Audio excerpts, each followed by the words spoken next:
কাবা শরীফের পূর্বে কোণে যে পাথরটিকে আমরা হাজরা আসওয়াদ নামে চিনি, সেটি আসলে একটি মাত্র পাথর নয়।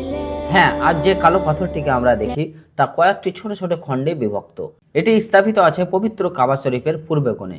কিন্তু প্রশ্ন হলো, এটি ভেঙে গেল কিভাবে? 930 খ্রিস্টাব্দে এক ভয়াবহ ঘটনা ঘটে। এক বিদ্রোহ গোষ্ঠী মক্কায় হামলা চালায় এবং হাজরা আসওয়াদ পাথরটিকে কাবা থেকে খুলে নিয়ে যায়। প্রায় 20 বছরেরও বেশি সময় ধরে এই পাথর কাবায় ছিল না। পরবর্তীতে এটি ফিরিয়ে আনা হয়, কিন্তু তখন আর এটি আগের মতো অক্ষত ছিল না। পাথরটি ভেঙে কয়েকটি টুকরোয় পরিণত হয়। আজ আমরা হাজরা আসওয়াদকে দেখি তা একটি রূপার ফ্রেমের ভিতরে স্থাপন করা। এই বর্ডার মূলত টুকরোগুলোকে একত্রিত করে ধরে রাখার জন্য। হাজিরা যখন তওয়াফ করেন, তারা এই পাথরকে স্পর্শ বা চুম্বন করার চেষ্টা করেন, কিন্তু অনেকে জানেন না তারা আসলে একাধিক খণ্ড বা বিভক্ত এক ঐতিহাসিক নিদর্শনকে স্পর্শ করছেন।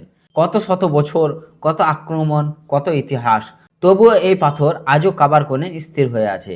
এটি শুধু একটা পাথর নয়, এটি ঈমানের স্মৃতি, এটি তাওয়াফের সূচনা বিন্দু এবং ইতিহাসের নীরব সাক্ষী। হাজরে আসওয়াদ ভাঙা হলেও সম্মানে অটুট, ছিন্ন হলেও মর্যাদায় অক্ষয়।